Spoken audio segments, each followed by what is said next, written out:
दोस्तों, जब बात मसालों की चल रही हो तो हम सबके दिमाग में एक ही नाम आता है, MDH। MDH ब्रांड नेम आज बहुत फेमस हो चुका है और इसके पीछे सिर्फ एक आदमी का हाथ है जो आपको MDH के हर पैक पर देखने को मिलते हैं, महाशय धर्मपाल गुलाटी। इनकी जिंदगी में बहुत उतार चढ़ाव रहे हैं। इन्होंने तांगा चलाया, घर घर जाकर मेहंदी बेची और पार्टीशन के टाइम तो इनका घर बार दुकान सामान सब कुछ चला गया। बट इनमें कुछ कला थी। सब कुछ जीरो से शुरू करने के बाद भी इन्होंने MDH जितना बड़ा मसाला ब्रांड बना दिया। आज इंडिया में एवरेस्ट के बाद ये दूसरा सबसे ज्यादा बिकने वाला मसाला ब्रांड है। टोटल स्पाइसेस की बात करूं तो ये करीब 60 अलग अलग तरह के मसाले बनाते हैं, जिन्हें इंडिया में तो लोग पसंद करते ही हैं, साथ ही US, यूरोप, UK और कनाडा जैसे देशों में भी लोग इन्हें काफी पसंद करते हैं। रेवेन्यू की बात करें तो लास्ट ईयर इन्होंने 2290 करोड़ रुपए की सेल की थी। पर सवाल ये उठता है कि एक 5वीं फेल लड़के ने ये सब किया कैसे। साथ ही जानेंगे उन बिजनेस स्ट्रेटेजीज के बारे में जिनकी वजह से MDH आज इतना बड़ा ब्रांड बन पाया है। इसके अलावा ये भी जानेंगे कि धर्मपाल जी खुद क्यों आते थे MDH की टीवी एड्स में, और लास्ट में जानेंगे कुछ लाइफ लेसन्स जो हम इनकी लाइफ से सीख सकते हैं।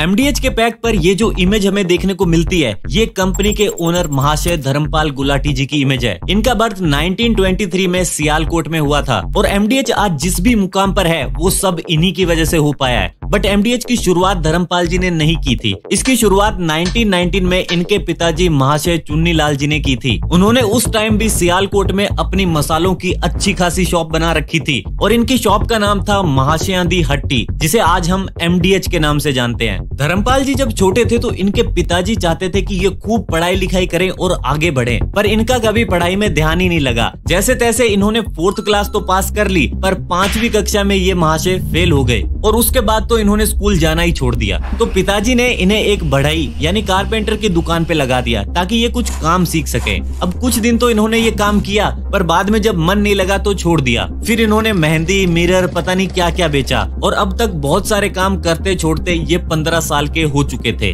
उन दिनों सियालकोट लाल मिर्च के लिए बहुत फेमस था और इनके पिताजी की तो मिर्च मसालों की ही दुकान थी, तो इसीलिए धर्मपाल जी को इनके पिताजी ने अपनी ही दुकान में लगा दिया। अब दुकान पहले से ही अच्छी चल रही थी और धर्मपाल जी भी मन लगा के काम करने लगे। पर तभी एक बहुत बड़ी दिक्कत आ गई, क्योंकि ये 1947 का टाइम था। उस टाइम इंडिया पाकिस्तान का पार्टीशन हुआ और सियालकोट पूरा का पूरा पाकिस्तान की तरफ चला गया। अब धन दौलत तो छोड़ो, इनका इंडिया में वापस आना भी मुश्किल हो गया था। पर बड़ी मुश्किल से किसी तरह ये 1500 रुपए के साथ वापस आ ही गए। अब वापस आने के बाद इनका अपना कोई ठिकाना नहीं था, पर हाँ, इनके एक रिश्तेदार दिल्ली में रहते थे, तो ये भी वहीं करोल बाग में उनके साथ आकर रहने लगे। अब धर्मपाल जी के पास कोई काम या रोजगार तो था नहीं और जेब में सिर्फ 1500 रुपए थे। हाँ, उस टाइम 1500 रुपए की वैसे तो बहुत वैल्यू थी, पर बिजनेस स्टार्ट करने के लिए वो सफिशिएंट नहीं थे। इसीलिए इन्होंने उन पैसों से एक तांगा खरीद लिया। तांगा जिन्हें नहीं पता, ये पुराने टाइम का ऑटो रिक्शा था जिसमें ये पैसेंजर को पिकअप और ड्रॉप करते थे। तो 2 महीने तक इन्होंने तांगा चलाया और बाद में वो भी छोड़ दिया। अब एक बार फिर से ये अनएम्प्लॉयड हो चुके थे और मसाला बनाने के सिवाय इन्हें कुछ आता भी नहीं था। तो इसीलिए काफी सोच विचार करने के बाद इन्होंने एक बार फिर से मसाला बिजनेस में एंट्री ली। पर फंडिंग ना होने की वजह से इन्होंने घर पर ही मसाला बनाने का काम शुरू कर दिया। ये बाजार से धनिया, मिर्च, हल्दी ये सब खरीद के लाते और बाद में उन्हें पीस कर मार्केट में बेच देते। अब उस टाइम क्या था ना, मसाले बाजार में बोरों में भरकर रखे जाते थे, तो कस्टमर उनमें से चूज करता और दुकानदार उसे प्लास्टिक या न्यूज़पेपर में डाल के दे देता था। और उन मसालों में मिलावट भी बहुत होती थी। ज्यादा पैसे कमाने के चक्कर में दुकानदार मसालों में राख या मिट्टी मिला देते थे, यानी प्योरिटी पर किसी का ध्यान नहीं था। अब धर्मपाल जी एक ईमानदार आदमी थे, तो ये मिलावट वगैरह तो करते नहीं थे, इसीलिए इनके मसालों के प्राइसेस काफी हाई जा रहे थे और इंडियन कस्टमर उस टाइम प्रीमियम प्राइस पर प्रोडक्ट खरीदने के लिए रेडी नहीं था। पर इन्होंने इरादा नहीं बदला। इन्होंने कहा कि मैं मार्जिन कम रख लूंगा बट क्वालिटी में कॉम्प्रोमाइज नहीं करूंगा। और इन्हीं एथिक्स और प्योर टेस्ट की वजह से जब MDH मार्केट में आया तो बहुत तेजी से फैलने लगा। लोग इनके मसालों के दीवाने हो गए और सब एक ही बात बोलने लगे, असली मसाले सच सच MDH।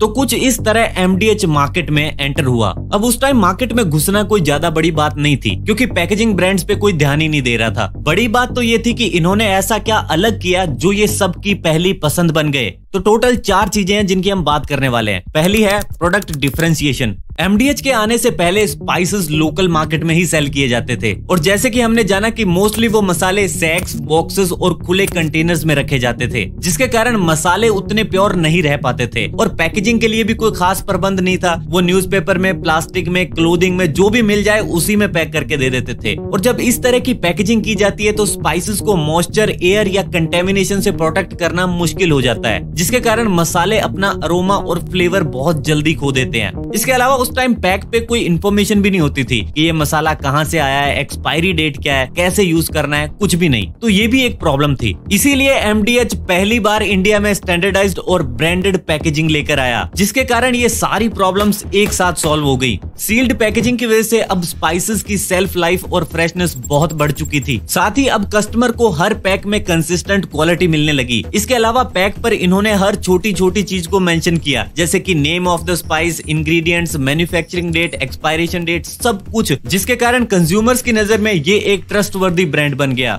इसके बाद दूसरी चीज जो इन्होंने सबसे अलग की वो थी launch of pre mixed masalas. Early 20th century की बात करें तो उस टाइम ज्यादातर लोग घर पर ही स्पाइसेस को प्रिपेयर करते थे। मसालों को लोकल मार्केट से बाय करने के बाद हाउस वुमेन्स उन्हें ग्राइंड और मिक्स करती थी, जिससे बाद में अलग अलग फ्लेवर्स बनाए जाते थे, और इन्हीं फ्लेवर्स को यूज करके वो अपनी यूनिक रीजनल डिशेस बनाते थे। पर ये प्रोसेस काफी टाइम कंज्यूमिंग था, और इसमें स्पाइसेस को बैलेंस करने के लिए एक्सपर्टीज की भी जरूरत पड़ती थी। अब पहले तो लोगों के पास काफी टाइम होता था तो वो ये सब घर पे कर सकते थे, पर अब लोग सिटीज में मूव कर गए हैं, लोगों का लाइफस्टाइल बिजी हो गया है और उनके पास ये सब ट्रेडिशनल मेथड्स के लिए टाइम भी नहीं है। पर कंज्यूमर्स को अभी भी अपनी होम कुक्ड मील्स में वो ऑथेंटिक फ्लेवर्स चाहिए थे, और यहीं से धर्मपाल जी को प्री मिक्स्ड मसालास का आइडिया आया। इन्होंने इंडिया के अलग अलग रीजन्स की ट्रेडिशनल रेसिपीज पर रिसर्च शुरू करवा दी, और रिसर्च में पता चला कि यहाँ तो हर रीजन का अपना अलग ही मसाला है। जैसे नॉर्थ इंडिया में गरम मसाला ज्यादा चलता है, साउथ में देखे तो सांबर मसाला चलता है, और बंगाल की बात करें तो वहाँ पंचफोरन मसाला पसंद करते हैं। इसीलिए एमडीएच ने इन सभी फ्लेवर्स के रेप्लिकेट ब्लेंड्स बनाए, यानी अब आप अपनी पसंद के हिसाब से प्री मिक्स्ड मसालास खरीद सकते हो, फिर चाहे आप साउथ से हो, वेस्ट से हो या नॉर्थ से हो। और धर्मपाल जी की इस अप्रोच ने न सिर्फ ट्रेडिशनल टेस्ट को जिंदा रखा, बल्कि इंडिया को 50 से ज्यादा फ्लेवर्स के स्पाइसेस भी दिए। इसके बाद थर्ड स्ट्रेटेजी थी एक्सपेंशन। एमडीएच ने इंडिया के हर रीजन में अपने प्रोडक्ट्स को पहुंचाने के लिए लोकल डिस्ट्रीब्यूटर्स के साथ पार्टनरशिप की। साथ ही इन्होंने अपने मसालों को किराना स्टोर्स, सुपरमार्केट्स और मॉडर्न रिटेल चेन्स में भी अवेलेबल करवाया, ताकि लोग इजीली इनके स्पाइसेस को एक्सेस कर सकें। अब ईयर 2000 के आसपास ये इंडिया के टॉप स्पाइस ब्रांड्स में शामिल हो चुके थे, पर फिर भी मार्केट में ये कॉन्टिन्यूसली ग्रो करने के लिए हमेशा नए नए मसाले लॉन्च करते रहे, और इसी चीज की वजह से ये हमेशा ही मार्केट लीडर बन के रहे हैं। इसके बाद कंपनी ने बहुत सारे मैन्युफैक्चरिंग प्लांट भी सेटअप किए, जहां एडवांस्ड मशीनरी को इंस्टॉल करवाया गया, ताकि कंसिस्टेंट क्वालिटी के साथ हाई डिमांड को फुलफिल किया जा सके। इतना ही नहीं, एमडीएच ने इतनी तगड़ी सप्लाई चेन बनाई कि ये रिमोट एरियाज में भी अपने मसाले पहुंचाने में कामयाब हो गए। अब इंडिया में तो इनकी पकड़ मजबूत हो ही गई थी, तो अब एमडीएच को जरूरत थी इंटरनेशनल मार्केट में जाने की, और धर्मपाल जी ने भी बाहर की मार्केट में जाने का मन बना लिया था, क्योंकि एक तो इंडियन क्यूजीन की पॉपुलैरिटी वर्ल्ड वाइड है, और दूसरा फॉरेन कंट्रीज में भी अब इंडियंस का नंबर्स काफी बढ़ चुका था। तो इन दोनों बातों को मद्देनजर रखते हुए एमडीएच ने अपने प्रोडक्ट्स को नॉर्थ अमेरिका, यूरोप और मिडिल ईस्ट में लॉन्च किया, और वहां भी इनके मसाले बहुत तेजी से हिट हो गए। तो ऐसे एमडीएच आज internationally recognised Indian spice brand बन चुका है। इसके बाद इनकी सक्सेस का फोर्थ और फाइनल रीजन है धर्मपाल जी की फेस वैल्यू।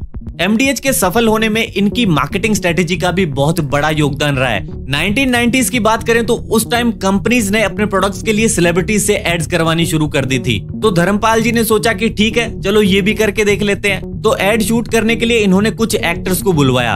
अब बाकी सब तो आ गए, पर जिस आदमी को दादाजी का रोल मिला था वो किसी वजह से आ नहीं पाए। तो लोगों ने कहा कि अब क्या करना है। धर्मपाल जी ने कहा करना क्या है, मैं हूं ना यहाँ, मैं कर लूंगा दादाजी का रोल। तो फिर धर्मपाल जी ने कोइंसिडेंटली उस एड में काम किया, एंड गेस व्हाट, वो एड बहुत ज्यादा चली और हर किसी को पसंद आई। तब से एमडीएच की सारी एड्स फिर इन्हीं ने की थी, और एक टाइम के बाद तो एड्स की भी जरूरत नहीं थी, क्योंकि सिर्फ इनके फेस वैल्यू की वजह से ही लोग एमडीएच के मसाले खरीद रहे थे। पर ये सब कुछ हुआ कैसे वो देखो। पहली बात तो ये कि धर्मपाल जी की पर्सनैलिटी बहुत जेन्युइन थी। लोग जब इन्हें टीवी पर देखते थे तो उन्हें एक भरोसेमंद और सच्चे व्यक्ति की तस्वीर नजर आती थी। उनका खुद अपने प्रोडक्ट की तारीफ करना और ट्रेडिशनल अटायर में अपने प्रोडक्ट के बारे में बताना लोगों को विश्वास दिलाता था कि ये व्यक्ति जो कह रहा है वो सच है। साथ ही उनका बार बार एड्स में आना एक इमोशनल बॉन्ड क्रिएट करता था। लोग उन्हें सिर्फ एक बिजनेसमैन की तरह नहीं बल्कि एक फैमिली मेंबर की तरह देखने लगे थे और इसी इमोशनल कनेक्ट की वजह से MDH की रिकॉल वैल्यू बहुत ज्यादा बढ़ गई। इसीलिए आज भी अगर कोई मसालों की बात करे तो सबसे पहला नाम जो दिमाग में आता है वो MDH का होता है और ब्रांडिंग की दुनिया में ये एक बहुत बड़ी सफलता मानी जाती है। ब्रांडिंग और मार्केटिंग के अलावा भी अगर देखें तो इनकी इस स्ट्रेटेजी की वजह से काफी ज्यादा कॉस्ट कटिंग भी हुई है।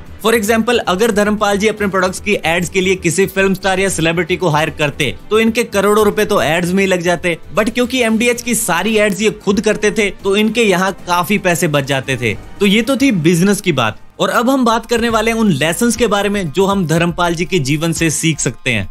धर्मपाल जी बहुत सारे इंडियन एंटरप्रेन्योर्स और नॉर्मल लोगों के लिए भी एक इंस्पिरेशन रहे हैं। इन्होंने इंडिया के इंडिपेंडेंस के स्ट्रगल से लेकर पार्टीशन तक सब कुछ अपनी आंखों से देखा और वहां से सरवाइव करके इन्होंने MDH जैसा इतना बड़ा बिजनेस भी बनाया। साथ ही काम को लेकर इन्होंने कभी भी बेईमानी नहीं की। इनकी ये फिलॉसफी थी कि चाहे 5 रुपए कम मिले पर अपने एथिक्स के खिलाफ जाकर मिलावट नहीं करूंगा। इसके अलावा इनकी एक बहुत बड़ी खूबी थी अपनी कम्युनिटी को वापस लौटाना। MDH जैसे जैसे सक्सेसफुल हुआ वैसे वैसे इन्होंने बैकवर्ड एरियाज में स्कूल्स और हॉस्पिटल्स बनाए जिन्हें महाशय धर्मपाल जी खुद पर्सनली जाकर सुपरवाइज करते थे। इसके अलावा ये अपनी सैलरी का 90% चैरिटी में देते थे और इनकी इन्हीं ह्यूमैनिटेरियन और बिजनेस अचीवमेंट्स की वजह से 2019 में इन्हें पद्म भूषण भी मिला था। अंततः 3 दिसंबर 2020 को इनकी डेथ हो गई, बट जाते जाते वो एक बहुत बड़ी बात सिखा गए कि एक रिफ्यूजी जो 5वीं फेल था वो बड़ी बड़ी कंपनीज के डिग्री वाले CEOs को भी बीट कर गया। तो दोस्तों आज की इस वीडियो में बस इतना ही। वीडियो पसंद आई हो तो लाइक और शेयर कर दीजिए। मैं मिलता हूँ आपसे नेक्स्ट वीडियो में। धन्यवाद फॉर वॉचिंग।